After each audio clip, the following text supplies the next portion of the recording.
From the Nasdaq market site in Times Square, I'm Brad Smith. Welcome back to the Workweek Facebook fam, and certainly hope you had a great Thanksgiving, eating up those greens, beans, potatoes, tomatoes, lamb, ham, hogs, you name it. If you're anything like me, you participated in Black Friday the day after, and perhaps even Cyber Monday today. We've already seen sales results for Black Friday come in, and perhaps one of the most interesting takeaways was the bullish uptick in mobile shopping when it comes to where consumers shopped over the weekend. An NRF survey found that 44% went online and 40% shopped in store. So, to discuss this further and how an ETF plays into the biggest online shopping day of the year, I'm now joined by Christian Magoon, CEO of Amplify ETFs. Christian, great to have you here today. Thanks, Brad. Good to be here. Absolutely. How was your holiday weekend? Oh, it was fantastic. Yeah. Had some family and some food, so I think you did as well, right? Absolutely did, and it's lumpified sufficiently, as my father would say. So let's discuss what we're expecting this year for sales. What are some of the numbers that we're looking to grab this Cyber Monday? Yeah, well, big data is already out compiling all of these streams, and we found out that Black Friday was slightly lower in terms of sales than last year. The big conclusion, though, was online and retail sales grew about 20%, where brick and mortar stayed about flat. So the growth is in kind of that online retail area, specifically in mobile. Interesting. Now, what type of companies are you seeing benefiting from Cyber Monday? Well, these companies that really are out and about aggressively sending out emails to you about deals, doing flash sales on social media. Right. So, everyone thinks Amazon, and that's true. Amazon is going to capture a fair amount of holiday sales. Sure. But you also get companies like an Etsy, a Wayfair, even something like PetMeds, where you can get sale prices on your pet medications from online. So a variety of companies that are concentrated in that online retail model. We're even seeing some brick and mortars venture out a little bit to give some online deals, but it's a small part of their business. And that's something that we discussed even last week leading into the weekend, was the fact that there are so many of these large retailers that still have the third-party retailers underneath of them, places like Amazon, where they have individual sellers who may also have that Etsy shop set up as well, who are seeing some of the benefits as a result. Yeah, it really is almost a kind of a technology that democratizes shopping. So now you can get on Amazon's platform and benefit from mobile device spending, iPad spending, etc. So it's an exciting time to be in the retail sales area if you have access to online. Now, you also have the only online retail ETF, the IBUY ETF, ticker symbol IBUY. Tell us how that's constructed. Yeah, so IBUY is an ETF that owns the companies out in the marketplace that have 70% or more of their sales coming from online retail. It's all about making sure they have a material amount of revenue coming in from online retail sales. So a company like Best Buy or Walmart, they have a decent amount of online retail sales, but the revenue contribution is less than 10% in general. Oh, wow. We're looking for businesses, and the index that we track looks for businesses that have 70% or more of their revenue coming from online retail sales. So you see companies that you think of like Amazon or eBay, but also some unique companies like 1-800-Flowers, Nutrisystem, Expedia, even Netflix. Yeah. So that's interesting to hear. I wasn't expecting to hear those companies. Yes. So when you think about this and the kind of purchasing season that we're in right now, is there a seasonal opportunity here for investors as well? Yes, there is. So there's really a two-prong opportunity. The one is the kind of the short-term holiday season. We just saw Cyber Monday sales look like they're going to be about a little bit of growth. We saw Black Friday, that's kind of flat. All the growth, though, has been in online retail. Right. It's just that online retail is only about 8% of all retail sales, where brick and mortar still dominates. So the opportunity right now is to look for the kind of alpha in online retailers. However, past this season, the trend is clearly going towards online retail. That 8% number is projected to go to 50% of all retail sales in the U.S. being online by 2030. So big opportunity there, big trend, and investors need to take a look at their portfolio and say, do I own bricks and mortar, or do I own these online retailers? Right now, it looks like it's clicks over bricks. Now, how do you see this differing from a consumer discretionary ETF or perhaps even a standard retail ETF? Yeah, so the traditional ETFs that are in the consumer discretionary retail ETF, they own brick and mortar. Why? Because brick and mortar are the largest companies out there. They're historic in terms of their nature.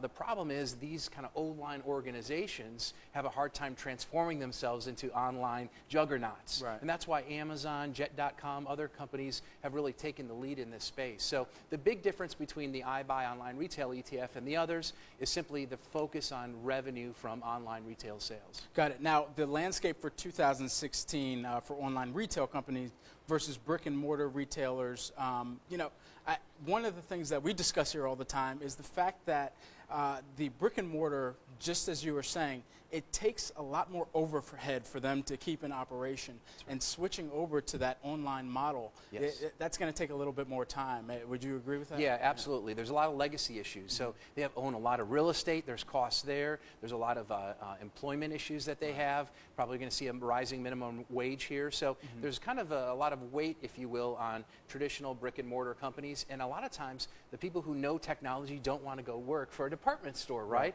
So Amazon and the others kind of attract those talents. I think what we're going to see in online retail on the online retail side is increased market share. We also may end up seeing some M&A activity. Yeah. So Jet.com was purchased by Walmart earlier this year. Right. We've seen some other deals in China.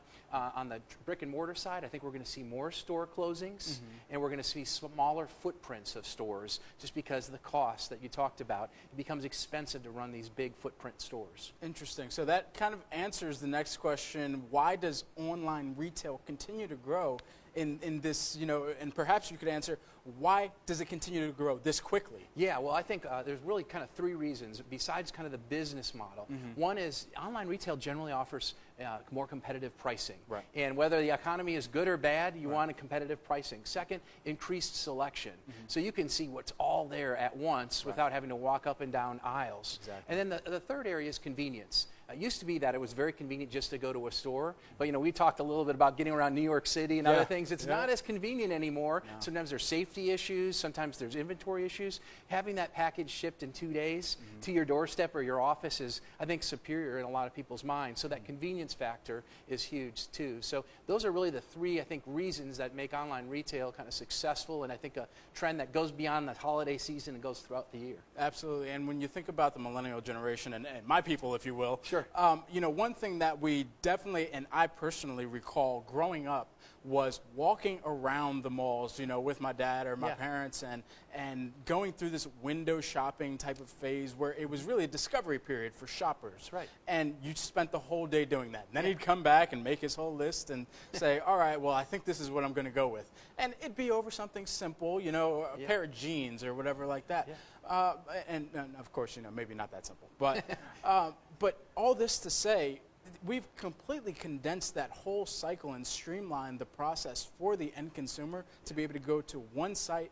And for me, for instance, I was going to Google, and it was already pulling in all the different prices for this specific item I was looking for. That's right. So the next generation, I think we're already, definitely looking into how this can streamline how we're making our consumer and purchasing decisions. That's right. And keep in mind, augmented reality, virtual reality, holographic type technology is going to change. Even Alibaba this year on Singles Day, they debuted a ton of virtual reality and different augmented reality apps where you could actually walk through a Macy's department store in virtual reality. Right. When you look at an item, you could nod your head and it would actually purchase that item for you with preset specifications. So we've only touched the tip of the iceberg. It's a fun industry to be in, and we think the ETF is a great way to capitalize on it. It's a global ETF, so it doesn't just look in the U.S. Online retail is, there's no really country borders there. So it's an exciting area to take a look at as an investing trend. Now, since you bring up Singles Day as well, we talk a lot about the U.S. and being that this is a global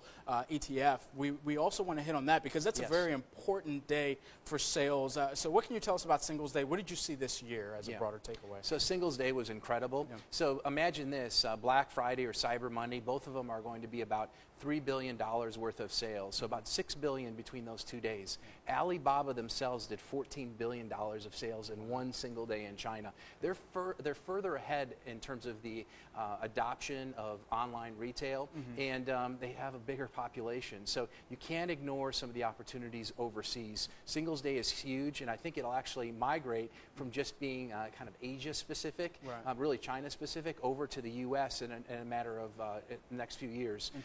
Unbelievable kind of cross cross-border commerce. For the first time this year in Alibaba, they had U.S. brands like Macy's and Apple and Adidas and Nike, some of their top-selling products. So this is starting to really melt down borders, and that's what the internet and technology tends to do. Absolutely. So pretty exciting times for online retailers and for people to sell goods and services kind of throughout the world, not just in their country. So what global trends would you say have led to this enormous growth of these online retail companies? Well, smart devices are huge. Yeah. So, we're using, whether it's our watch, our tablet, our phone, anywhere we want to, we can buy something. And that's only increased in other countries. Other countries have better mobile payment technology. That's another area. The other thing is high-speed internet access. That really makes the experience a lot better. It allows for things like augmented and virtual reality. I think we're going to see more of that here in the U.S. Overseas, especially in Asia, they're actually further ahead than us. They're higher speed internet connections. So those are all trends that I think benefit us becoming more and more connected and buying things online versus in store.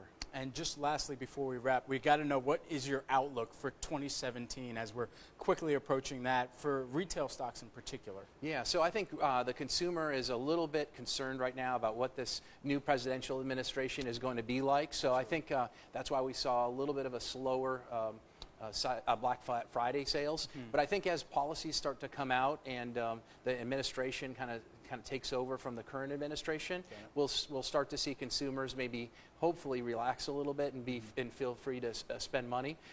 Regardless of that, I think we're going to continue to see increased market share gains by online retail companies. Again, it's only 8% of all U.S. sales right now, forecasted to go to 50% by about 2030. So we're seeing about a 20% a year growth on average since 1999 of online retail sales as a percentage of overall U.S. retail sales. So I think we'll see that, and I think we'll see continued consolidation in the brick and mortar space. So I think consumers need to have that brick and mortar, because 90% of purchases are still done at brick and mortar, but the huge growth and alpha play, in my opinion, is the online retail stocks, these companies that we can access in kind of one package in our ETF, or certainly some of the market leaders that people recognize and are listed here on the Nasdaq. Absolutely, and glad you mentioned that and point that out as well.